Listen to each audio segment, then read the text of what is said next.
Bonsoir Metin Arditi. Bonsoir. Homme d'affaires, mécène et surtout désormais écrivain de romans qui sortent à un rythme assez soutenu, un par année environ. À peu près, ouais. C'est ça. Et alors vous sortez L'île de la Française chez Grasset, vous le sortez Séjours. Vous l'avez écrit en combien de temps ce livre? Parce que non seulement vous en sortez assez rapidement, mais vous les écrivez très vite, ces livres. Celui-ci a pris quand même pas mal de temps. C'est le précédent qui, du point de vue de l'écriture, était en fait le suivant, c'est-à-dire Le Bâtard de Nazareth. Voilà ici, Le Bâtard de Nazareth. Celui-là, il a été écrit en un mois. Celui-ci en un mois. Le premier jet, n'est-ce pas? Après, il y a eu quelques petites corrections. Celui-ci? Oh, quand même, un peu plus d'une année. Ah, quand même. Oui, oui. Donc vous n'êtes pas un écrivain compulsif. Non, ça nécessite de la réflexion. Mais en fait, Le Bâtard de Nazareth s'appuyait sur une longue réflexion théologique. Donc ça a été plus vite. Et puis, je ne sais pas, j'avais besoin de sortir ce livre. L'île de la Française, voilà. Il s'inscrit dans la série des romans grecs, parce oui. que vous en avez sorti déjà plusieurs. Alors pour poser le décor, on est à l'été 1950, on est sur l'île de Saint-Spyridon. C'est une île imaginaire. À quoi elle ressemble, cette île, si on devait comme ça Elle ressemble aux petites îles autour de Kos et Kalymnos, c'est-à-dire des îles qui sont proches des côtes turques et qui ont reçu, à partir des années 20, après 1923, quand il y a eu les échanges de population, entre la Grèce et la Turquie, et qui ont reçu un certain nombre de réfugiés grecs de Turquie. Et le livre commence par l'un d'eux précisément. Il y en a plusieurs sur l'île qui font contre mauvaise fortune bon cœur. Ils sont partis de la Turquie il y a une vingtaine d'années et ils sont toujours nostalgiques en fait. La Turquie leur manque. Ils ont été chassés du pays, la Turquie leur manque. Vous-même, vous entreteniez un lien charnel avec la Grèce, avec la Turquie, on va en parler, mais avec la Grèce. Oui. Vous avez une maison là-bas. J'ai une femme grecque. Vous avez une femme grecque. J'ai une maison, j'ai une de mes deux filles qui habite là-bas, qui est médecin à Athènes. Et puis, j'aime infiniment ce pays. Et puis, au-delà, disons, du lien charnel, il y a quand même un lien intellectuel très fort. La Grèce nous a beaucoup éclairés. Qui est cette Française du titre? Parce que c'est l'île de la Française, le titre. Un personnage vraiment tout à fait de fiction. C'est une jeune femme qui, lorsqu'elle était étudiante à la Sorbonne, est tombée amoureuse de son professeur de grec ancien. En fait, elle est tombée amoureuse d'un homme qui avait 30 ans de plus qu'elle. Et il se trouve que cet homme était professeur de grec ancien. Et donc, elle s'est approchée de lui, non pas pour le grec ancien, mais parce que c'était un homme merveilleux. Et puis, il y a eu une symbiose. Et c'est un homme qui aimait infiniment la Grèce et qui aimait infiniment la photographie. Et donc, elle est devenue photographe, elle est devenue amoureuse de la Grèce. Et ils ont acheté une petite maison très modeste, dans une île encore plus modeste, à la fin des années 40, juste après la guerre civile. Et puis, elle y allait avec lui et leur fille. Et puis ensuite, lui est décédé, elle y allait avec leur fille. Et l'histoire commence ainsi. La photographie, c'est un personnage à part entière de ce livre. Il y a ces appareils photos, la photographie qui révèle, la photographie qui dévoile, au sens propre comme figuré. Absolument. La photographie qui amène à une épiphanie, qui permet de révéler les âmes. J'avais écrit précédemment « L'homme qui peignait les âmes ». Ça se passait au XIe siècle en Palestine. C'était un homme, Avner, qui en fait dessinait, on ne doit pas dire peigner, des icônes dans un monastère. Et puis il a transgressé, il a commencé à peindre de véritables personnages et il cherchait en eux ce qu'ils avaient de plus beau. Et il s'est rendu compte qu'il arrivait à recréer des liens entre des personnes qui s'étaient disputées par ce biais. Et j'ai voulu retrouver l'importance de la représentation, mais à notre époque. Alors, on ne fait plus d'icônes. Enfin, il y en a encore quelques-unes qui sont dessinées, mais on fait beaucoup de photos. Alors, qu'est-ce qu'il a de magique, cet appareil photo? Ah, l'Alpa, il est petit. C'est-à-dire que la petite Clio, qui est un personnage très important, elle a 16 ans, elle est moniale dans le monastère de Saint-Spyridon, et elle le met dans sa poche. Et elle l'amène en cachette, puisque évidemment c'est interdit dans le monastère. Et puis elle commence à faire des photos des moniales. Ces moniales, il faut bien voir, c'était pour la plupart des pauvres filles ou des pauvres femmes. La Grèce avait subi la guerre, puis 4 ans de guerre civile, 200 000 morts tués par 200 000 Grecs, et le pays avait faim.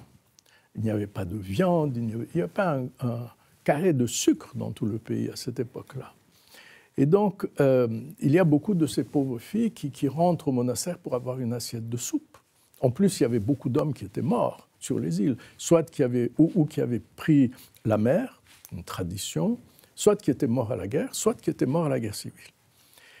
Et donc, ces filles sont là un peu tenues, enfin beaucoup serrées par l'higoumène, qui mène son monastère avec beaucoup de dureté. Et puis voilà que tout à coup, il y a une lumière. Et cette lumière, c'est la découverte de leur corps. Puisque ces pauvres femmes, peut-être qu'elles se lavaient une fois par mois et elles ne se voyaient jamais. Il n'y avait pas un seul miroir dans le monastère. Et voilà que tout à coup, elles prennent conscience de leur corps. Et que ces corps soient parfaits ou pas, beaucoup étaient à l'évidence, à leurs yeux, même imparfaits, mais elles s'en réjouissaient, elles se montraient les photos. Et par un phénomène assez naturel, ces événements favorisaient leur foi. Tout à coup, elles étaient plus joyeuses. Elles chantaient leurs psaumes avec plus de cœur. Elles retrouvaient un lien qu'elles n'auraient jamais dû perdre, parce que la religion chrétienne, au contraire, estime que le corps est quelque chose de très important dès lors qu'il appartient à Dieu, n'est-ce pas ? Et tout à coup, il y a une atmosphère fantastique dans ce monastère, si ce n'est que ces photos apparaissent quelque part dans une exposition à Paris, et c'est le scandale. Alors, on ne va pas en dire plus, mais Tinarditi, cette jeune Clio qui entre en couvent, qui entre au couvent, on peut faire le rapprochement avec vous, avec votre enfance, parce qu'à 7 ans, vous êtes mis à l'internat, au pensionnat, à l'école nouvelle de Podest. Est-ce qu'il y a un lien entre vous et cette Clio qui entre au couvent ? Je pense que je le veuille ou non, il y a un lien. Forcément. J'ai passé 11 années en internat, mes parents étaient loin. Il ne peut pas ne pas y avoir de lien.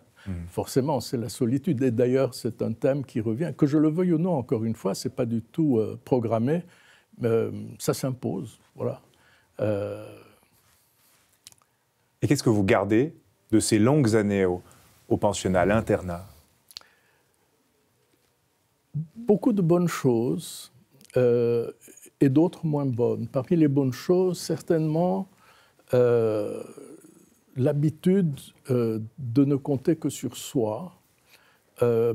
Parmi les mauvaises choses, certainement l'habitude d'avoir pris le goût de la solitude, ce qui n'est pas toujours une bonne chose dans vos rapports sociaux et même professionnels, puisque finalement, moi, j'ai toujours fonctionné seul, dans la solitude, dans mes affaires, après quelques années où j'étais entouré. Mais j'ai compris très vite que, si vous voulez, je n'étais pas un manager, comme on dit. Je n'aimais pas recevoir des ordres parce que j'en avais reçu trop en internat et donc je détestais en donner. Mais j'étais un assez bon homme d'affaires, ce qui est autre chose, qui est pratiquement à l'autre bout du spectre. Et donc, c'est comme ça que je me suis retrouvé, en quelque sorte. Ça a pris quelques années, hein, ça ne s'est pas fait en 40 ans, je crois. Oui, exactement. On va parler aussi un peu de votre parcours, mais revenons à cet internat, sur les valeurs aussi, les valeurs qui étaient véhiculées. Oui, alors les valeurs étaient très fortes. Ça, il faut le dire, les valeurs étaient très fortes. Par exemple, dans mes 11 années d'internat, je n'ai jamais vu quelqu'un qui dénonçait quelqu'un d'autre. Jamais. Et il y avait un règlement dans l'internat, celui qui dénonce subit la même punition que celui qui l'a dénoncé. Donc là, il y avait une solidarité entre internes qui était très forte. Donc cette solidarité-là, elle a constitué comme un socle, comme un pilier.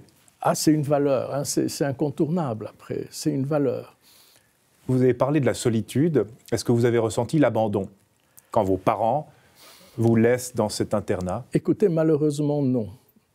Ma réponse peut paraître paradoxal. Malheureusement, non.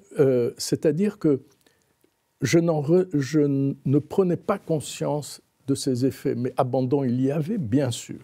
Et c'est cet abandon-là qui a contribué aussi à ce que j'ai, pendant des années, jusqu'à ce que je comprenne un caractère quand même assez ombrageux, assez fermé, pas toujours facile. Mais ça m'a pris du temps. Vous savez, quand moi j'étais adolescent, enfant, jeune, les groupes psy, tout ça, ça n'existait pas. Ceux qui relevaient du psy, c'était des fous, je n'étais pas fou. Donc voilà. Mais peut-être un peu autiste. Peut-être oui, mais pas pour les raisons auxquelles vous pensez. Peut-être parce que j'avais jusqu'à 14 ans, je n'ai jamais ouvert un livre. Et j'étais premier de classe et j'avais 2 ans d'avance. C'est-à-dire que je me souvenais d'absolument tout, y compris les cours d'histoire, de géographie, de mathématiques. Après, avec la puberté, ça a passé. Donc ça, c'est un trait autistique.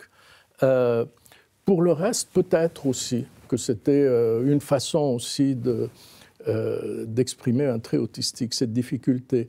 Mais je crois qu'elle venait quand même plutôt de ce que vous avez appelé l'abandon. N'est-ce pas? Je passais mes vacances de Noël, de Pâques et un des 2 mois des vacances d'été en internat. Ma mère venait le 2e mois, on allait quelque part dans un hôtel pendant 4 semaines. Lorsqu'elle me ramenait à l'école, chaque fois, elle pleurait. Et moi, je ne comprenais pas pourquoi. Et ça, c'est grave. La religion, la présence de la religion aussi dans vos livres et dans votre vie. Alors dans vos livres, les 2 derniers, évidemment, on la comprend assez vite. Le bâtard de Nazareth revient sur l'enfance de Jésus. Et puis, alors l'île de la Française, c'est ce couvent. Vous, c'était l'école protestante. Hein? Alors c'était une école protestante.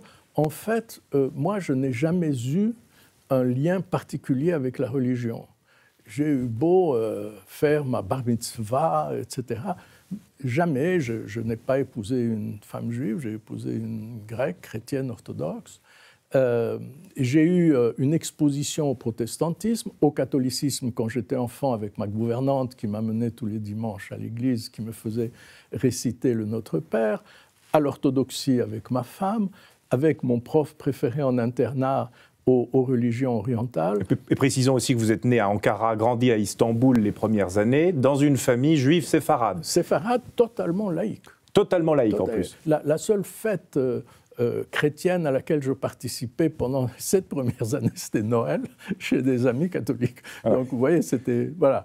Donc vous baignez dans ces religions? Je baigne dans plusieurs. Et puis, voilà, en écrivant Le bâtard de Nazareth, quand même, j'ai eu un grand choc, parce que je me suis retrouvé quand même dans la démarche de Jésus. Jésus se bat contre les siens. Jésus demande aux grands prêtres de revenir à l'essence du judaïsme. Il leur dit qu'il est écrit dans le Lévitique « Tu n'oublieras pas que tu as été étranger en terre d'Égypte ». Vous voyez, ça résonne pas mal, ça, aujourd'hui.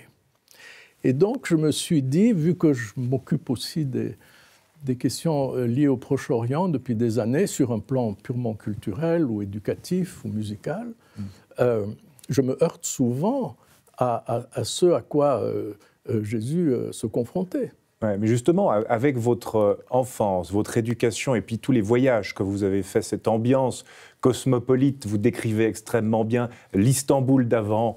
Comment vous recevez les événements tragiques du Proche-Orient? Tragiquement, ça je peux vous dire, avec désespérance. C'est très très difficile. Mais désespérance, ça veut dire quoi? Qu'il n'y a plus d'espoir? Moi je suis naïf, vous savez, je suis naïf de nature. Donc, bon, il y a 15 ans que j'ai ces 2 fondations qui sont actives là-bas, l'une dans le domaine musical avec des Juifs et des Arabes, l'autre dans le domaine littéraire avec des Juifs et des Arabes également. Je suis finalement, je suis optimiste de nature, mais pour que cet optimisme puisse s'incarner dans quelque chose d'assez comment dirais-je, court terme ou moyen terme, là, on se pose la question. Vous dites on ne construit pas son bonheur sur le malheur des autres. Alors ça, c'est vraiment quelque chose d'essentiel.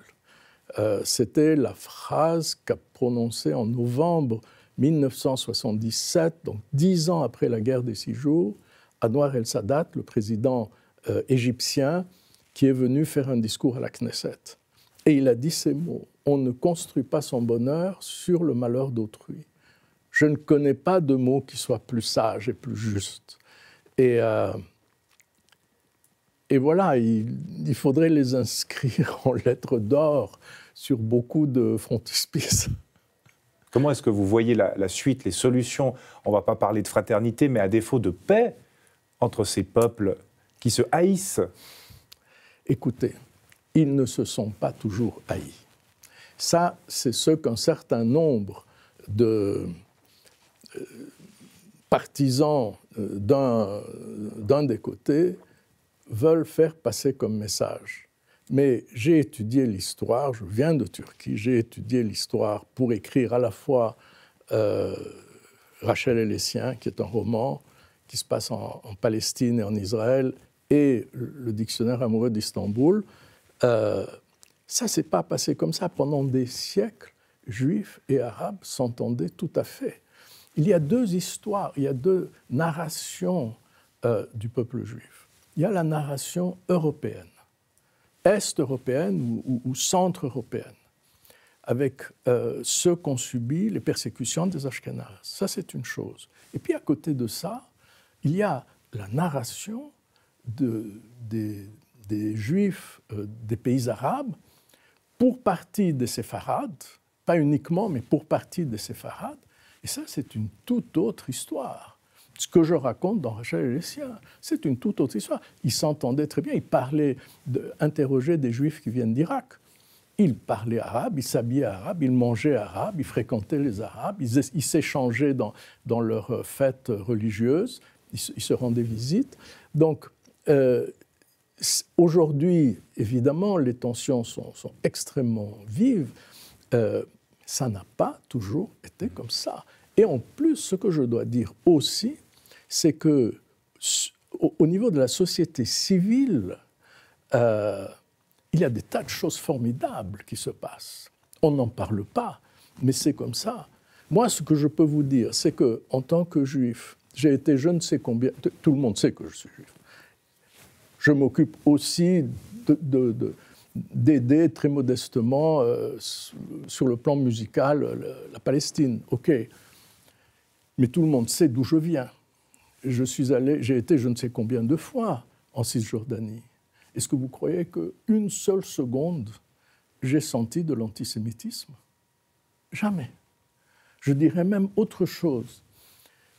Un jour que j'étais à Ramallah, il y a le directeur du bureau de Ramallah de l'UNESCO qui s'approche de moi et qui me dit « J'aimerais bien que nous déjeunions côte à côte ». Alors je dis « Je ne peux pas, il y a une délégation, mais au dessert, on change de place ». Je le retrouve au dessert. Il me dit « Vous savez, tel jour, j'étais à l'UNESCO à Paris, j'ai écouté le discours que vous avez fait. Ma femme était enceinte, elle attendait un garçon, je l'ai appelé d'après vous. » C'est un musulman. Donc, vous voyez, cette légende de juifs et de musulmans qui se haïssent, elle n'a pas sa place. Homme de culture, Metin Arditi, votre père disait qu'on mesurait la qualité d'un homme à sa culture. Oui, je ne sais pas s'il disait ça exactement, mais en fait, c'est ça. Lui n'avait c'est l'un des enseignements lui n'avait que pas vous tirez de votre père. Chance. Oui, il n'avait pas eu la chance de faire des études. Et donc, il mettait, je raconte ça dans un de mes textes, il mettait vraiment la lecture, les livres au-dessus de tout. Effectivement. Ça, c'était pour moi ce que les Américains appellent un benchmark. C'était vraiment le point de référence de quelqu'un s'il a la chance, parce qu'il faut encore avoir la chance, les moyens, le temps. Moi, j'ai pris le temps, mais c'était une chance aussi de pouvoir prendre le temps à partir de 50 ans de lire. La culture nous sauvera. Elle adoucira en tout cas nos vies. Destin incroyable, Metin Arditi, parce que vous êtes diplômé de physique à l'EPFL, en génie atomique, je crois, homme d'affaires dans l'immobilier, et ce goût du travail qui vient d'où? Qui vient de votre père aussi? Alors, il y a beaucoup de confluents là. Il y a mon père, certainement, qui, lorsque j'avais 10 ans ou 11 ans, m'a écrit dans mon petit carnet des mots sur le travail qui sont absolument magnifiques. Et lui aimait beaucoup travailler. Il m'a vraiment... Ça, c'est son principal message. Et puis, il y a aussi les lectures. Il y a Jeanne Hersch, qui m'a ouvert à la philosophie, Kierkegaard. Et puis, cette idée qui m'a beaucoup marqué chez Kierkegaard et aussi chez Nietzsche, de l'instant. L'instant, Kierkegaard qui le définit comme le don du ciel à l'audacieux. C'est-à-dire que la vie est un cadeau, il faut le mériter, il faut en faire quelque chose. Don à l'audacieux que favorise le destin, c'est les mots de Kierkegaard. Et ça m'est resté. Et oui, j'aime beaucoup travailler. Et ce rapport à l'argent, est-ce qu'on travaille pour l'argent? Est-ce que vous travaillez pour l'argent? Alors vraiment pas. Mais peut-être que de façon subliminale, et seulement là. Oui, par exemple, moi, j'ai fait des études de physique, puis de génie atomique, puis j'étais dans une business school où je n'ai pris que le minimum de cours de finance. Sinon, tous mes cours, c'était Operations and Systems Analysis, c'est-à-dire la recherche opérationnelle, les mathématiques appliquées au monde réel. Mais peut-être, et ça je ne le nie pas, que de manière subliminale, mon père était commerçant, et peut-être que je voulais quand même lui montrer que j'étais capable. Mais ça n'a jamais été... En fait, j'ai bien pas capable. toujours... Bien capable, parce que oui, pas mal. On va parler de chiffres quand même. Oui, Bilan qui évalue votre fortune à 800, 900 millions, presque 1 milliard. Vous faites confiance aux journalistes, vous? Ça dépend lesquels. C'est les seules informations qu'on donne. Si vous les corrigez, allez-y. On fait quoi avec 1 milliard? 1 milliard dans un billard, c'était un film suisse. On essaye de faire ce qu'on peut. Moi, j'ai une règle, n'est-ce pas? J'ai pas mal d'activités philanthropiques, mais j'ai une règle absolue. Il n'y a, pour moi, d'activités philanthropiques justes que celles dans lesquelles je m'engage personnellement. Je ne souhaite pas être transformé en tout simplement distributeur de billets. Il faut que je m'engage. C'est un besoin et c'est aussi une règle de conduite. J'ai eu comment dirais-je, un modèle. C'était Gérald Cantor, le grand collectionneur de Rodin, qui a toujours agi comme ça dans sa fondation. Et c'est parti comme ça pour moi en 88. J'ai lu sa vie et je me suis dit, voilà ce que je dois faire. Et donc, 88, j'avais 43 ans, je n'étais pas bien vieux. Et donc, voilà, ça met quand même une limite. Et puis, bon, de temps en temps... Une façon de dire à ceux qui nous regardent que ça ne sert à rien qu'ils vous écrivent pour demander de l'argent. Ils écrivent. Non, mais de toute façon, des fois, vous voulez faire, puis ça ne fonctionne pas. Ça arrive aussi. Et ça m'est arrivé à plusieurs reprises que j'ai voulu faire des choses qui me paraissaient importantes, puis ça ne fonctionne pas. C'est la vie. Metin Arditi, vous fêterez bientôt un anniversaire rond. Ah oui. Vous êtes bien occupé, vous êtes toujours aussi occupé. Je crois que je le suis de plus en plus. Ça vous inquiète, ce passage? Écoutez, pas du tout. Je vais vous dire, je suis arrivé à la conclusion que, de toute façon, et je dirais même dans la meilleure des hypothèses, quand vous quittez la table, il y a quelque chose qui est inachevé. Si on dit « je ne veux partir qu'en ayant achevé ce que j'ai entrepris », à ce moment-là, on achève, et puis quoi, on fait quoi après? On attend de mourir? C'est idiot. Il faut accepter, avec humilité, de travailler comme si il n'y avait pas de limite, il n'y avait pas de fin, et qu'à un moment donné, il y aura beaucoup d'inachevés sur la table. On pense aussi à l'héritage, qu'on ne laisse pas forcément l'héritage financier, mais l'héritage intellectuel, et puis la famille aussi. Oui, très important pour moi. Mes petits-enfants sont très, très importants pour moi. Je passe beaucoup de temps avec eux. Je n'ai pas toujours été un grand-père gâteau quand ils étaient bébés. C'était pas tant mon truc. Mais alors maintenant qu'ils sont tous en âge de raison et de grande raison, je passe avec eux les plus belles heures de ma vie. Et c'est très intéressant.